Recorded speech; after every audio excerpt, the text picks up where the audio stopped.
Olá, sejam bem-vindas a esse grupo de estudo aqui de mulheres que correm com os lobos.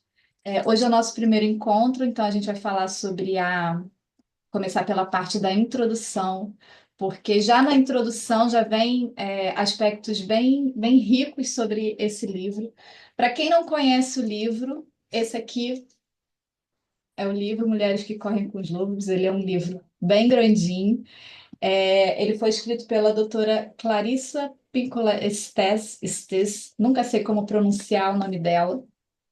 Ela é psicanalista, ela é contadora de histórias. Aqui na introdução vai falar um pouquinho sobre o trabalho dela.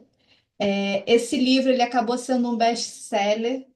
Ele levou 20 anos para ser escrito. Foi o tempo que ela levou para escrever, para completar essa obra. Tem o áudio no YouTube. Eu acho que eu botei na descrição do grupo, inclusive, o link do YouTube onde tem ele em forma de áudio. Algumas pessoas gostam de ouvir assim, ouvir o livro em vez de ler. E ela levou 20 anos para escrever esse livro. Foi feito em etapas, né? Não foi feito de uma vez só. Ele basicamente é um livro com contos, né? Tirando aqui a parte da introdução, depois ela começa trazendo a cada capítulo um conto, e baseado nos contos ela vai fazendo as observações dela. Então, vou começar aqui na introdução. Antes de começar a gravar, eu já tinha avisado que a introdução ela é enorme, ela tem 36 folhas. Eu acho que ficaria muito maçante eu ler absolutamente tudo aqui, ficar só na leitura, acho que ficaria muito chato. Então, eu selecionei os trechos que eu achei, na minha visão, que são mais importantes, que são essenciais, e quem quiser depois, não tiver lido, no momento que estiver assistindo, pode, ler depois, né? Os trechos que eu deixei de fora. Então, vamos começar com a introdução, que ela dá um título, né, que é Cantando sobre os Ossos. Então, eu vou ler. A fauna silvestre e a mulher selvagem são espécies em risco de extinção. Observamos ao longo dos séculos a pilhagem, a redução do espaço, o esmagamento da natureza instintiva feminina. Durante longos períodos, ela foi mal gerida, à semelhança da fauna silvestre e das florestas virgens. Há alguns milênios, sempre que lhe viramos as costas, ela é relegada às regiões mais pobres da psique. As terras espirituais da mulher selvagem, durante o curso da história, foram saqueadas ou queimadas, com seus refúgios destruídos e seus ciclos naturais transformados à força em ritmos artificiais para agradar os outros. Então, ela vem fazendo uma comparação com esse arquétipo, com essa ideia da mulher selvagem e a natureza, né? E ela ainda vai explicar o que seria esse conceito, o que seria essa ideia da mulher selvagem. Não é por acaso que as regiões agrestes e ainda intocadas do nosso planeta desapareceram à medida que fenece a compreensão da nossa própria natureza selvagem, mais íntima. Não é tão difícil compreender porque as velhas florestas e as mulheres velhas não são consideradas reservas de grande importância. Não há tanto mistério nisso. Não é coincidência que lobos e coiotes, ursos e mulheres rebeldes tenham reputações semelhantes. Todos eles compartilham arquétipos instintivos que se relacionam entre si e, por isso, têm a reputação equivocada de serem cruéis, inatamente perigosos e vorazes. Minha vida e meu trabalho como analista junguiana e contadora de histórias me ensinaram que a vitalidade esvaída das mulheres pode ser restaurada por meio de extensas escavações psíquico-arqueológicas. Ela vai fazendo uma analogia, né, de busca dessa mulher selvagem dentro de nós, fazendo uma analogia com buscas arqueológicas, né?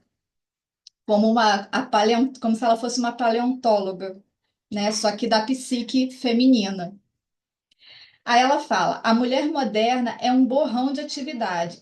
Ela sofre pressões no sentido de ser tudo para todos. A velha sabedoria há muito não se manifesta. O título desse livro, Mulheres que Correm com os Lobos, Mitos e Histórias do Arquétipo da Mulher Selvagem, foi inspirado no meu estudo sobre a biologia de animais selvagens, em especial os lobos. Os estudos dos lobos, Canis lupus e Canis rufus, são como a história das mulheres no que diz respeito à sua vivacidade e à sua labuta. Os lobos saudáveis e as mulheres saudáveis têm certas características psíquicas em comum: percepção aguçada, espírito brincalhão e uma elevada capacidade para devoção. Lobos e mulheres são gregários por natureza, curiosos, dotados de grande resistência e de força. São profundamente intuitivos e têm grande preocupação com seus filhotes, com seu parceiro e sua matilha. Têm experiência em se adaptar a circunstâncias em constante mutação. Tem uma determinação feroz e extrema coragem. No entanto, as duas espécies foram perseguidas e acossadas, sendo-lhes falsamente atribuído o fato de serem trapaceiros e vorazes, excessivamente agressivos e de terem menor valor do que os seus derratores. Foram alvo daqueles que preferiram arrasar as matas virgens, bem como os arredores selvagens da psique, irradiando o que fosse instintivo sem deixar que dele restasse nenhum sinal. A atividade predatória contra os lobos e contra as mulheres, por parte daqueles que não os compreendem, é de uma semelhança surpreendente. Esse trecho, eu até a primeira vez que eu li aqui, deixei uma anotação. Toda vez que eu leio, eu vou marcando e anotando esse livro. Me lembrou muito, quem me acompanha, quem me conhece, sabe que eu gosto de mitologia, me lembra muito das histórias, né, de início dos tempos, de início da criação, né? A Eva, na história da Bíblia, né, a Eva ela é aquela que traz a expulsão do paraíso. Ela é perigosa, porque ela é curiosa, a curiosidade dela de comer a maçã faz com que ela busque o fruto proibido, e com isso, né, toda a humanidade sofre por causa disso. Mas antes mesmo da Eva, a gente tem a história da Pandora. Pandora é da mitologia grega e Pandora foi a primeira mulher da história. Para vocês terem uma noção, a Pandora ela foi literalmente criada dentro da mitologia, né, para destruir os homens. Então, na mitologia grega do início, né, dos tempos da humanidade, só existiam homens na Terra, e um dos deuses, que agora eu esqueci o nome dele, me fugiu o nome dele, ele prometeu. Prometeu estava querendo ajudar os seres humanos, roubou o fogo dos deuses e deu para os seres humanos. E aí Prometeu deixou. Ai, gente, como é que é o nome lá do. Zeus, deixou Zeus #chateado. Zeus foi lá e resolveu se vingar dos seres humanos, falou assim: bom, já que eles têm o fogo, os humanos ficaram perigosos, então agora eu preciso me vingar dos seres humanos, dar um jeito de acabar com os seres humanos. O que que eu vou fazer? Vou criar uma mulher. Então Zeus cria uma mulher, que é a Pandora, ele chama vários outros deuses para darem a Pandora alguns atributos, então Pandora recebe atributo da manipulação, acho que é Hermes que dá o atributo da manipulação, de saber se comunicar, Afrodite dá o dom da sedução, Zeus dá o dom da curiosidade. Então, já desde a mitologia, a gente já é atribuído à mulher essas características como se fossem características ruins, perigosas. E aí Zeus, muito, né, cara de pau, ele manda a Pandora para a Terra com a característica da curiosidade e entrega para ela uma caixa, em algumas traduções é uma caixa, em outras é um vaso, entrega para ela essa caixa e fala assim: olha, você não pode abrir essa caixa em hipótese alguma, sabendo que ela tinha curiosidade que ela ia abrir. E quando Pandora, obviamente, abre a caixa, tem vários males dentro daquela caixa que se espalham diante da sociedade. Então, para você ver que né, há séculos, né, desde quando a mitologia foi criada, e a gente não tem nem data disso, já se tinha essa ideia de que mulheres eram perigosas. Isso não é novidade. Desde que o mundo é mundo, a mulher ela é perigosa. Só um adendo aqui, porque eu gosto de mitologia, e quando eu li essa parte, eu lembrei da Pandora. E aí ela continua aqui trazendo essa semelhança entre as mulheres e os lobos e o quanto a gente tem uma má fama. Foi aí que o conceito do arquétipo da mulher selvagem primeiro se concretizou para mim, no estudo dos lobos. Estudei também outras criaturas, como, por exemplo, ursos, elefantes e pássaros da alma, e os pássaros da alma, as borboletas. As características de cada espécie fornecem indicações abundantes do que pode ser conhecido sobre a psique instintiva da mulher. A mulher selvagem passou pelo meu espírito duas vezes. A primeira, pelo fato de haver nascido de uma linhagem hispano-mexicana, tipicamente passional. E a segunda, por ser adotada por uma família de húngaros impetuosos.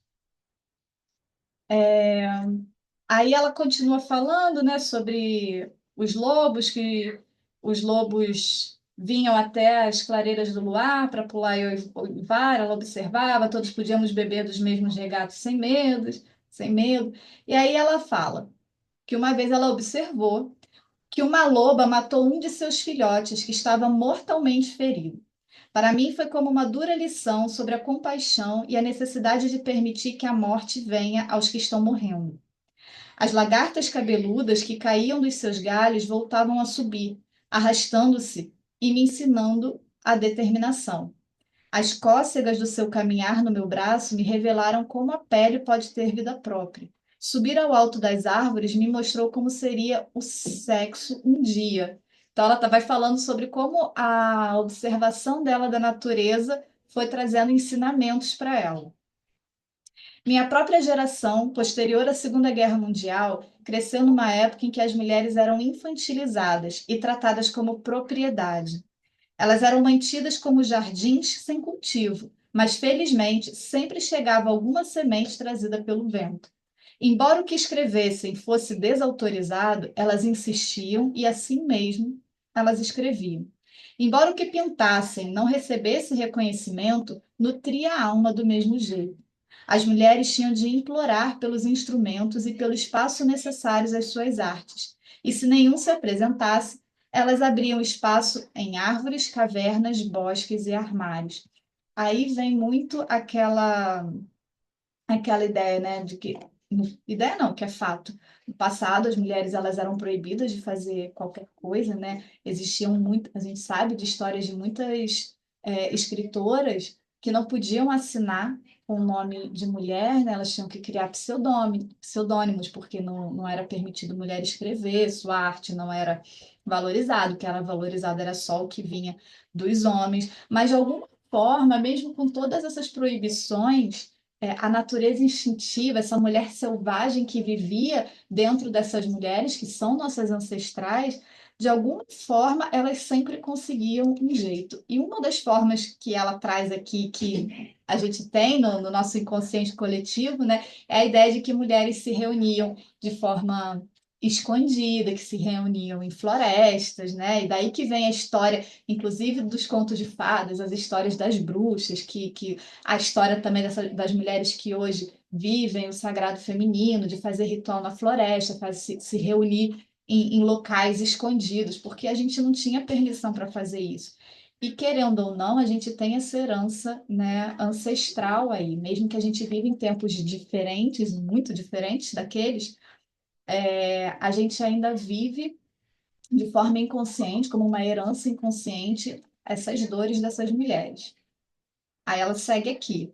A dança mal conseguia ser tolerada, se é que o era.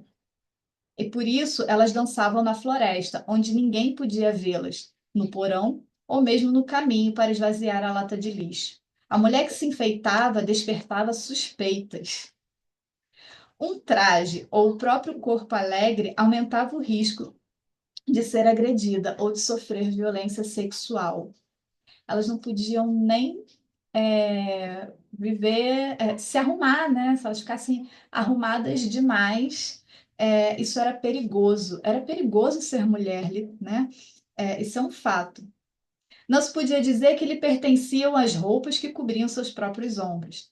Era uma época em que pais que maltratavam seus filhos eram simplesmente chamados de severos, e que as lacerações espirituais de mulheres profundamente exploradas eram denominadas colapsos nervosos, em que as meninas e mulheres que vivessem apertadas em cintas, amordaçadas e contidas eram as certas, enquanto aquelas que conseguiam fugir da coleira uma ou duas vezes na vida eram classificadas como erradas. É a velha história do fino e recatada do lar, né? A mulher boa é mulher calada, a mulher boa é mulher quieta. E qualquer mulher que fizesse, que tivesse ideias próprias ou demonstrasse alguma resistência a esse sistema, ela era tida como louca, como uma mulher errada, ela era mal vista. Por isso, igual a muitas mulheres antes e depois de mim, passei a minha vida como uma criatura disfarçada. À semelhança da parentela que me precedeu, andei cambaleante em saltos altos e fui à igreja usando vestido e chapéu. No entanto, minha cauda fabulosa muitas vezes aparecia por baixo da bainha do vestido, e minhas orelhas se contorciam até meu chapéu sair do lugar, no mínimo cobrindo meus olhos e às vezes indo parar do outro lado da nave. Não me esqueci da canção daqueles anos sombrios, Hambre della Alma, a canção da alma faminta. Mas também não me esqueci do alegre canto ondo, um canto profundo, cuja letra volta à nossa mente quando nos dedicamos à regeneração do espírito. Então, ela vem contextualizando, né, a vida dessas mulheres que são nossas ancestrais, uma geração antes da dela. Aí ela volta a explicar, né, o sentido da expressão mulher selvagem. Chama de mulher selvagem porque essas exatas palavras, mulher e selvagem, criam lhama, o tocar à la puerta, a batida dos contos de fadas, a porta da psique profunda da mulher. Llamar, o tocar de la puerta, significa literalmente tocar o instrumento do nome para abrir uma porta.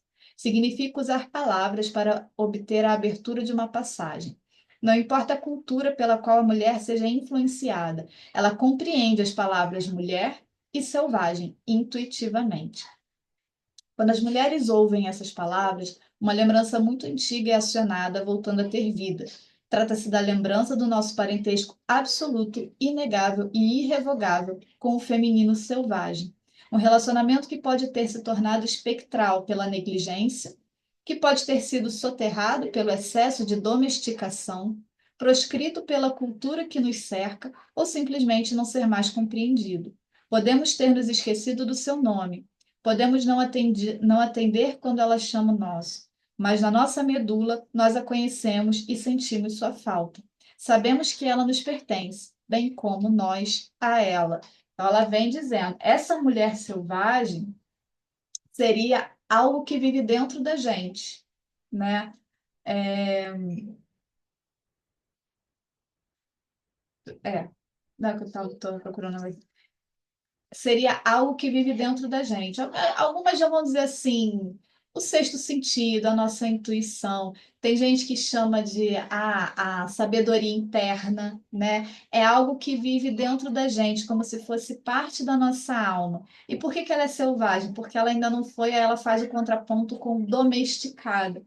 Qual é a mulher ou feminino domesticado, que já não consegue viver na sua essência? Vive presa em caixinhas, vive ali dentro do, como é que se diz?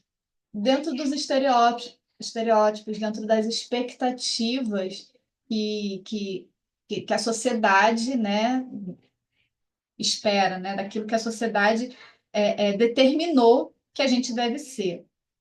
Então, a proposta é despertar a natureza selvagem dentro de nós, que selvagem não é o mesmo que agressivo, é selvagem no sentido de ser natural, de ser inato, de ser original, sem domesticação. Por meio da visão, também temos uma percepção dela, através de cenas de rara beleza. Costumo sentir sua presença quando vejo o que no interior chamamos de pôr do sol divino. Senti que ela se mexeu dentro de mim quando vi os pescadores saindo do lago ao escurecer com as lanternas acesas, e também quando vi os dedinhos dos pés do meu filho recém-nascido, todos enfileirados como grãos de milho doce na espiga. Nós a vemos sempre que a vemos, e isso ocorre por toda parte. Ela chega através dos sons, da música que faz vibrar e que anima o coração. Ela chega com o tambor, o assobio, o chamado e o grito. Ela vem com a palavra escrita e falada. Às vezes uma palavra, uma frase, um poema, uma história. Soa tão bem, soa tão perfeito que faz com que nos lembremos. pelo menos por um instante, da substância da qual somos feitas e do lugar que é o nosso verdadeiro lar. Uma vez que mulheres a tenham perdido e a tenham recuperado, elas lutarão com garra para mantê-la, pois com suas vidas criativas florescem. Seus relacionamentos adquirem significado, profundidade e saúde. Seus ciclos de sexualidade, criatividade, trabalho e diversão são restabelecidos. Elas deixam de ser alvo para as atividades predatórias dos outros. Segundo as leis da natureza, elas têm igual direito de crescer e vicejar.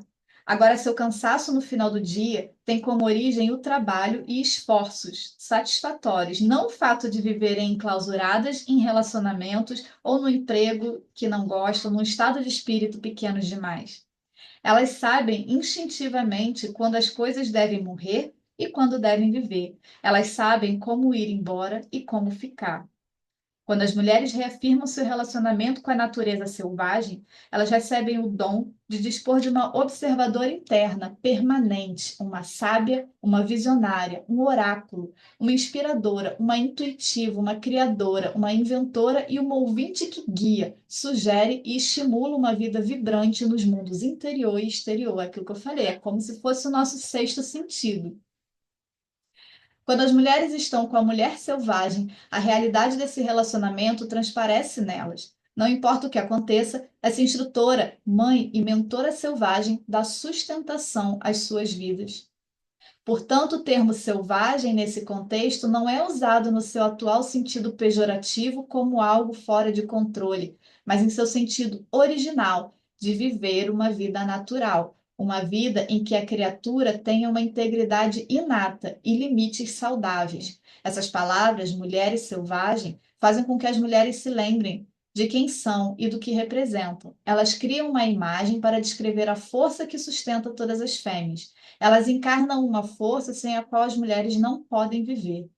O arquétipo da mulher selvagem pode ser expresso em outros termos. Pode se chamar de poderosa natureza psicológica, mas a mulher selvagem é a força que está por trás dela. Pode se chamá-la de psique natural, mas também o arquétipo da mulher selvagem se encontra por trás dela.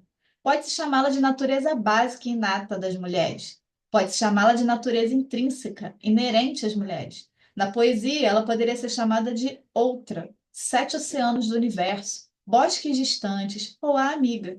Na psicanálise, a partir de perspectivas diversas, ela seria chamada de id, de self, de natureza medial. Na biologia, ela é a natureza típica ou fundamental. Às vezes, ela é às vezes chamada de mulher que mora no final do tempo, ou de mulher que mora no fim do mundo. E essa criatura é sempre uma megera criadora, uma deusa da morte, uma virgem decaída, ou qualquer uma de uma série de outras personificações. Ela é amiga e mãe de todas as que se perderam, de todas as que precisam aprender, de todas que têm um enigma para resolver, de todas que estão lá fora, na floresta ou no deserto, vagando e procurando.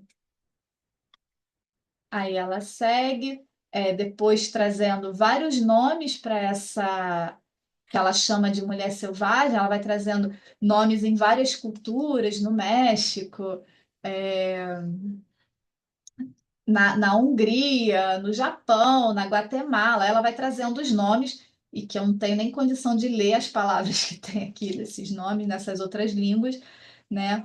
E aí ela segue falando. A mulher selvagem é a saúde para todas as mulheres. Sem ela, a psicologia feminina não faz sentido. Essa mulher não domesticada é o protótipo de mulher. Não importa a cultura, a época, a política, ela é sempre a mesma. Seus ciclos mudam, suas representações simbólicas mudam, mas na sua essência ela não muda. Ela é o que é, ela é um ser inteiro. Ela abre canais através das mulheres. Se elas estiverem reprimidas, ela luta para erguê-las. Ela sempre volta à posição natural. Por mais que seja proibida, silenciada, podada, enfraquecida, torturada, rotulada de perigosa e louca e de outros depreciativos, ela volta à superfície das mulheres de tal forma que mesmo a mulher mais tranquila, mais contida, guarda um canto secreto para a mulher selvagem. Mesmo a mulher mais reprimida tem uma vida secreta, com pensamentos e sentimentos ocultos que são exuberantes e selvagens. Mesmo a mulher presa com a máxima segurança, reserva um lugar para o self selvagem, pois ela intuitivamente sabe que um dia haverá uma saída, uma abertura, uma oportunidade e ela poderá escapar. Deixa eu ver aqui que tem um comentário. Depois de mais de 13 anos de análise, eu só entendi o que minha psicanalista falava sobre encontrar meu self e ter criado um falso self quando vi essa introdução. Porque você não estava preparada antes, né? Tem isso também, a gente tem um momento certo da gente compreender certas coisas. Você quer falar? Ah, total, Carol. Quero. Sempre quero. Pode falar. É o É, monólogo. eu acho total que tem horas que a gente. Eu era muito nova. Eu acho que eu não tinha condições de entender aquilo que ela estava me dizendo, embora entendesse o que ela queria me colocar. E hoje eu entendi que, principalmente quando ela fala, né, quando ela traz um pouco mais porque essa introdução dela é muito lírica. E aí ela vem e tal, e papapá. Aí quando ela entra nesse assunto que você está falando, que são as nomenclaturas do que ela entende como o selvagem, o lado selvagem da mulher, que na verdade é a essência primitiva do feminino, né? E aí só quando ela entra nesses detalhes, nessas falas, é que eu consegui perceber o que eu precisava achar. O A sua que mulher que eu selvagem. precisava que não, eu não gosto dessa história da mulher selvagem, porque as pessoas elas tendem a levar para o pejorativo real, como ela mesmo coloca no livro. Isso. Mas eu gosto de pensar que é as origens do que é ser mulher. Uma outra coisa que eu percebi, é, na verdade, que eu catei agora quando você falou de Pandora, que loucura, né? Esses Red Pill, né? Os Red Pill são os Pandora ao contrário, né? Sim. Eles Na odeiam mulher horrores, né? esse movimento de Red Pill é um movimento de que tudo isso que ela está falando aqui, de depreciação da mulher, dessas nossas ancestrais que passaram por isso, são pessoas como os Red Pill, em outro momento da história, que criaram a história de Pandora. Você tem alguma dúvida de que o mito de Pandora, o mito da criação, né? Com a história de Pandora, você tem alguma dúvida que foi escrita por homens? Porque há muitos séculos, séculos após séculos, a mulher foi tida como perigosa. É o que ela fala aqui. Mulheres são perigosas. Tem um momento, eu até li aqui, que é perigoso ser empoderada. Então, o que que a gente vai fazer para a gente segurar as mulheres? Vamos silenciá-las, vamos calá-las, vamos colocá-las nas caixinhas, vamos tirar os direitos dela, porque no início do mundo, no início de tudo, todo mundo era livre. Até que os homens, eu não gosto muito dessa expressão, mas para fins didáticos, vamos dizer assim, os homens tomaram o poder e se instituiu o patriarcado. E o patriarcado é uma cultura de dominação, de submissão das mulheres. Então, as mulheres elas eram tratadas como se não fossem seres de direito. As mulheres elas não podiam fazer nada, elas não podiam, elas não eram donas sequer do próprio corpo. Como ela mesma fala, a mulher que se arruma um pouquinho melhor, ela corre o risco de ser abusada sexualmente. Se vocês quiserem, depois eu trago outras histórias da própria mitologia. A mitologia ela é muito cercada de histórias de estupro, de violência sexual. E tem uma história bizarra, que é a história da Medusa. Se der tempo no final, eu conto. Mas ela vai falar mais sobre isso, tá? Tipo, é bem aqui no próximo momento que ela começa a falar sobre É, essas. daí pra frente, É, aí daí pra frente é que eu comecei a, falei, agora eu tô começou a se catando, hein? enxergar, né? Que até então ela Linda. está contextualizando.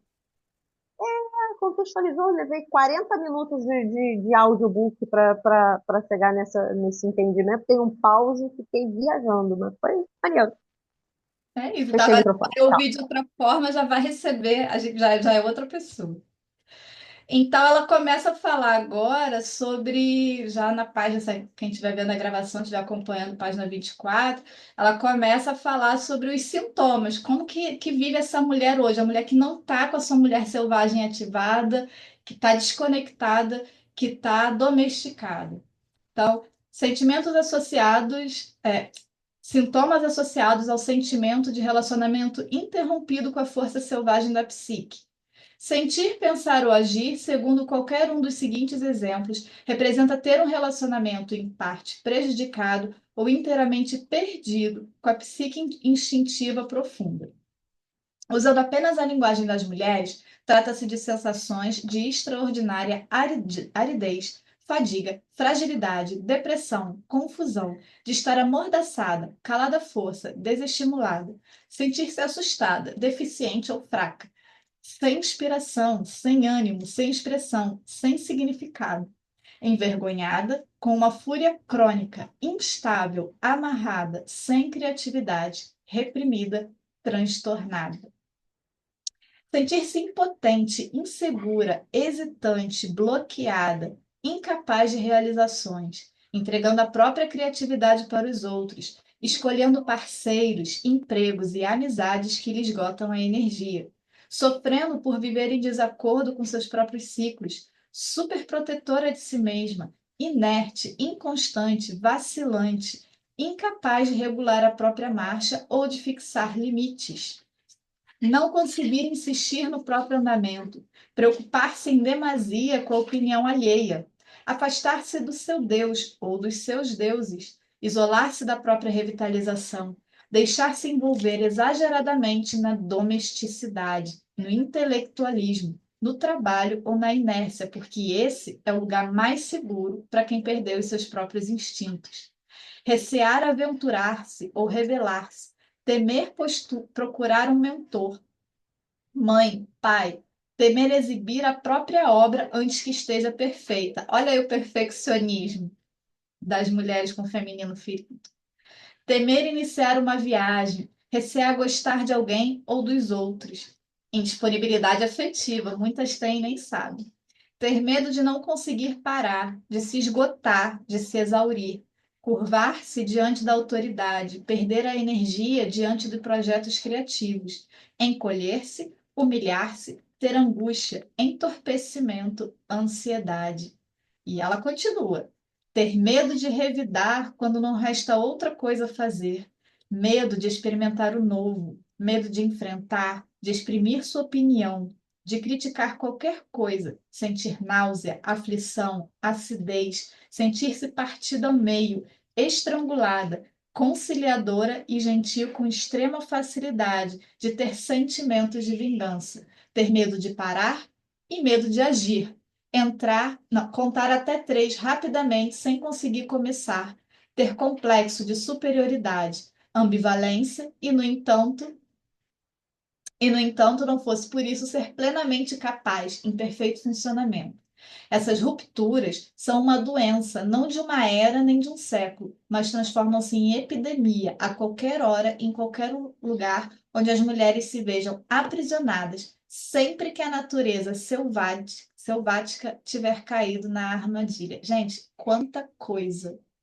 Eu vi essa parte uns 3 dias seguidos e me identifiquei com quase tudo. Sim, é muito difícil alguma mulher que leia esse trecho, e para mim é uma parte muito importante desse livro. Gravem aí página 24 e um pedacinho da 25, onde ela vem traçando todas as características, né?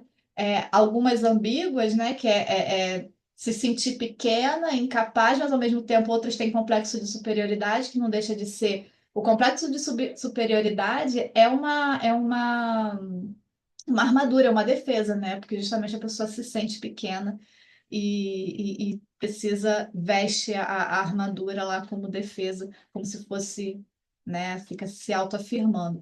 Então, precisa ter fôlego, precisa ter estômago para ler essa página.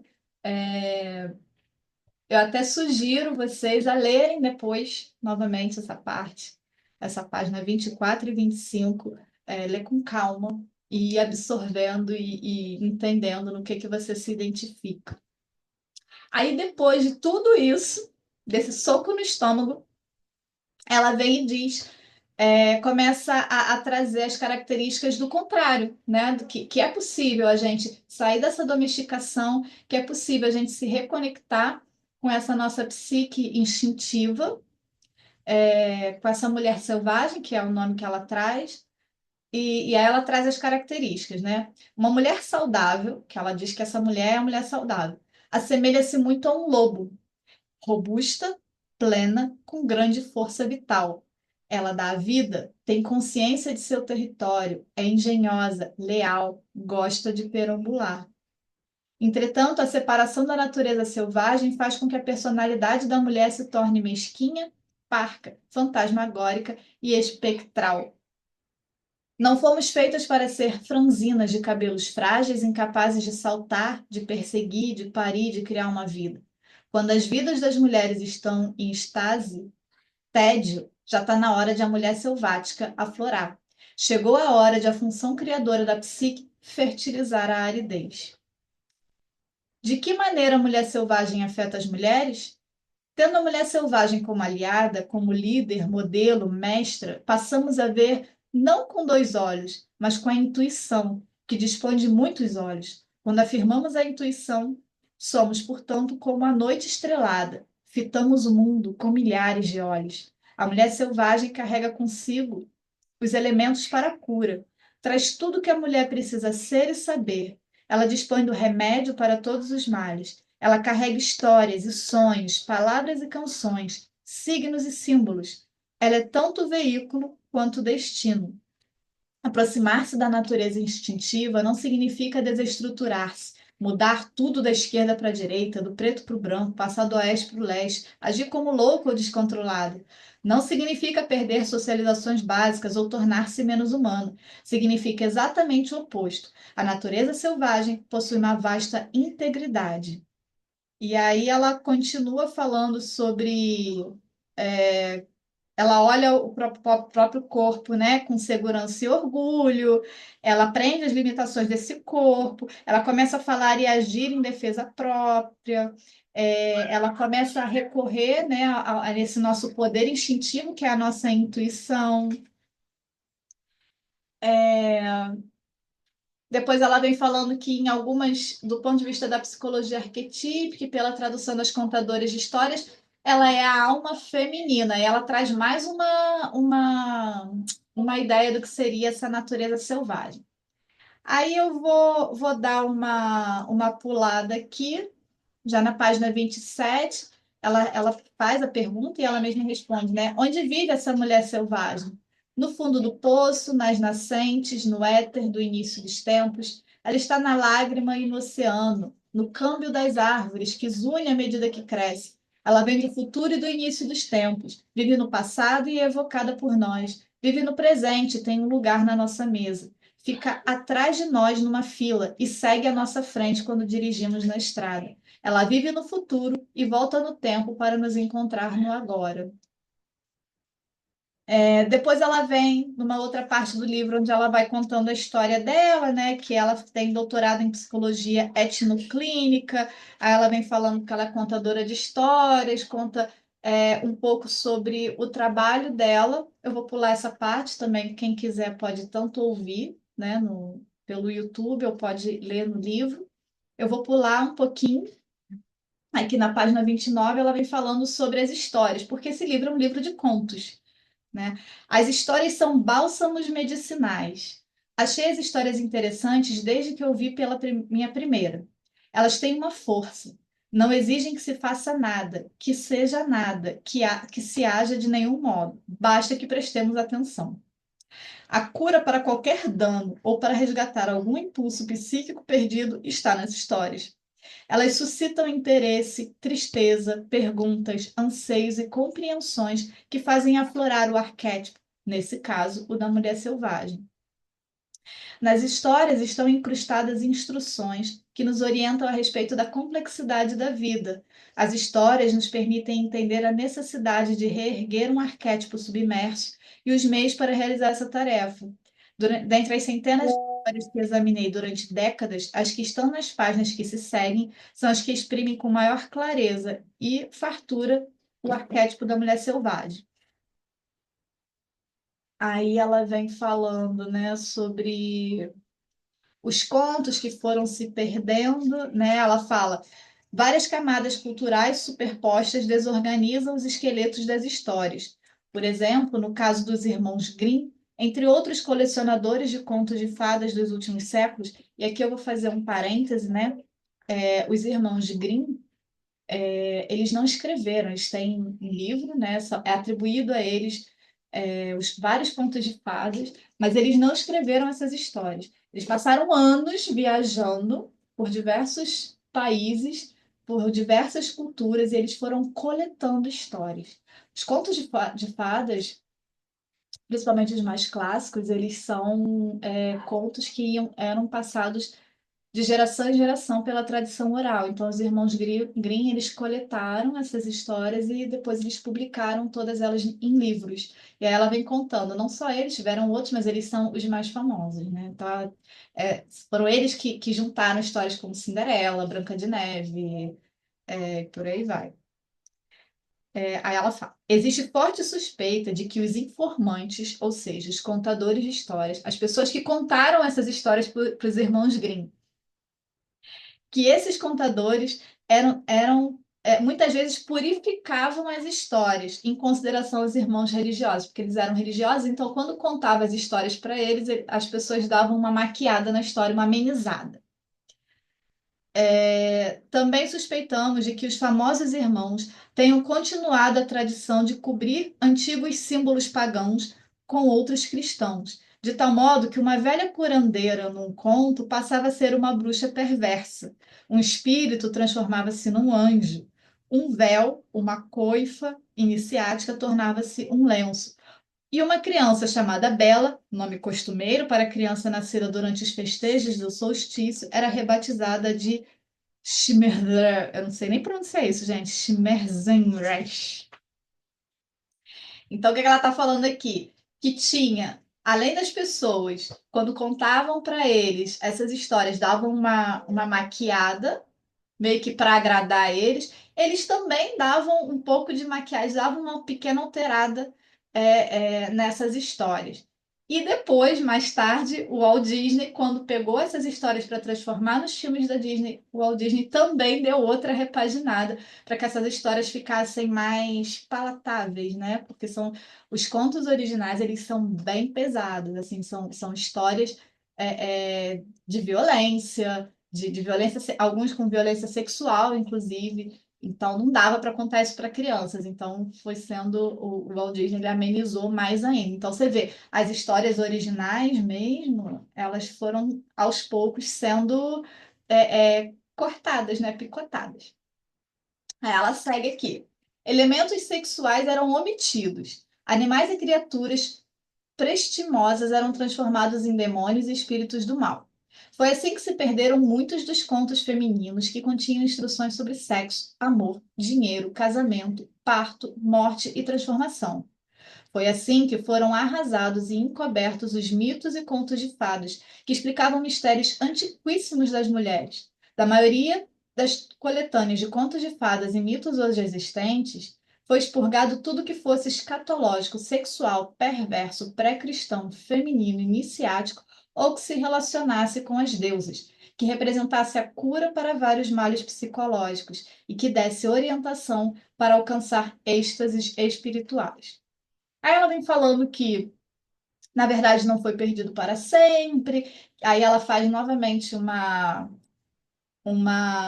conexão com a paleontologia, o que ela chama de paleomitologia, né? O que que ela fez? Ela começou a estudar, a juntar várias histórias, várias versões da mesma história e foi meio que pegando ali as estruturas das histórias para pegar, porque por mais que alguma coisa ou outra seja mudada, a espinha dorsal da história ela se mantém, né? A base da história ela continua ali.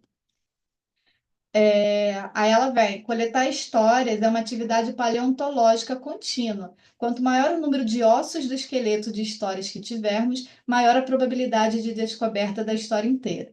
Quanto mais inteiras forem as histórias, maior será o número de mudanças e desenvolvimentos da psique que nós apresentamos. E melhor será a nossa oportunidade de captar e evocar o trabalho da alma.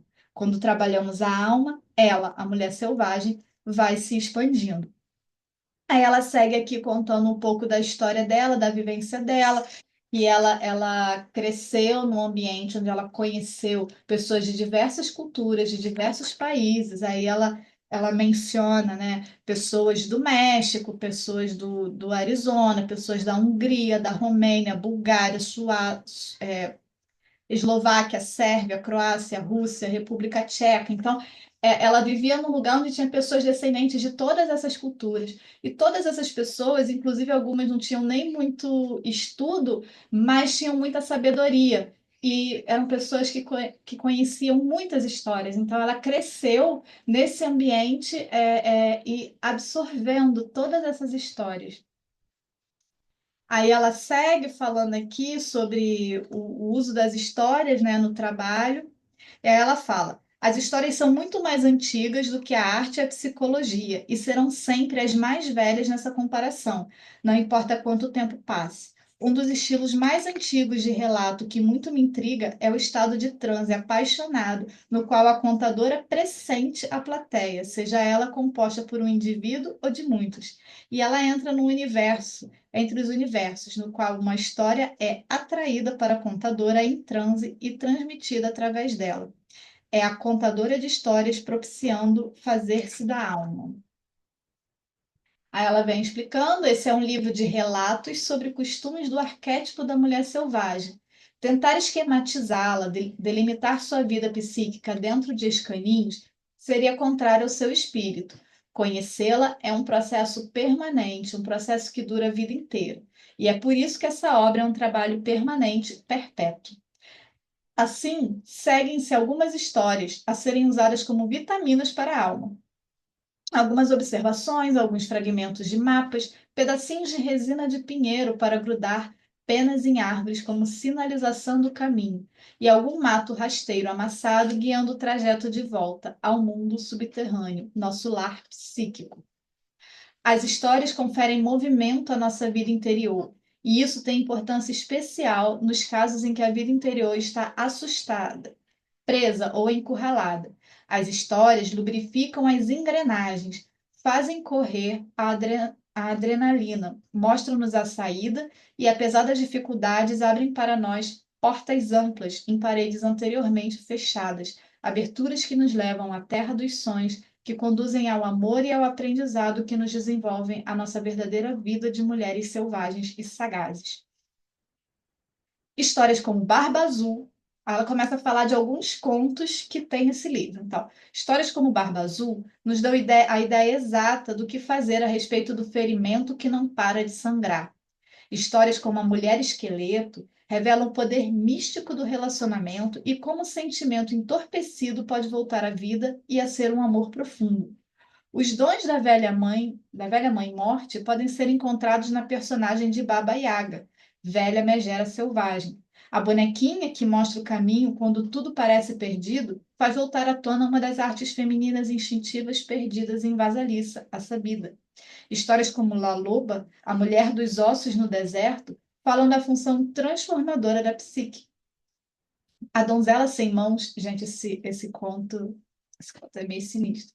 A Donzela Sem Mãos recupera os estágios perdidos dos antigos ritos de iniciação das mulheres selvagens de tempos antigos, fornecendo assim orientações duradouras e atemporais para todos os anos da vida da mulher. É nosso encontro com a mulher selvagem que nos leva a não limitar nossa conversa aos seres humanos, nossos momentos mais esplêndidos aos salões de dança, nossos ouvidos apenas à música produzida por instrumentos feitos pelo homem, nossos olhos a beleza ensinada, nossos corpos as sensações aprovadas, nossas mentes aquilo que a respeito de que todos nós já estão de acordo. Essas histórias apresentam um insight penetrante, a chama da vida apaixonada, o fôlego para dizer o que sabemos, a coragem de suportar o que vemos sem afastar os olhos, o perfume da alma selvagem. Esse é um livro de histórias de mulheres, apresentadas como marcos ao longo do caminho. Elas são para você ler, refletir e prosseguir na direção da sua própria liberdade natural e conquistada, do seu carinho para consigo mesmo, para com os animais, a terra, as crianças, as irmãs, os amantes e os homens. Já vou lhe avisar: as portas do mundo para a mulher selvagem são poucas, porém valiosas. Se você tem uma cicatriz profunda, ela é uma porta. Se você tem uma história muito antiga, ela é uma porta. Se você gosta do céu e da água tanto que mal consegue aguentar, isso é uma porta. Se você anseia por uma vida mais profunda, mais plena, por uma vida sã, isso é uma porta. O material nesse livro foi selecionado para lhe dar coragem. O trabalho é oferecido como fortificante para aqueles que estão no meio do caminho, incluindo-se as que lutam em diferentes paisagens interiores, bem como as que lutam no mundo e por ele. E aí ela vem falando que esse livro pertence a todas as mulheres. Para encontrar a mulher selvagem, é necessário que as mulheres se voltem para as suas vidas instintivas, sua sabedoria mais profunda. E aí no final ela fala: para nós a questão é simples. Sem nós, a mulher selvagem morre. Sem a mulher selvagem, nós morremos. Para a verdadeira vida, ambas têm que existir. E esse é o final da introdução. Eu vou parar a gravação, né? E aí a gente, quem está aqui ao vivo comigo, a gente pode conversar sobre isso. Deixa eu parar aqui.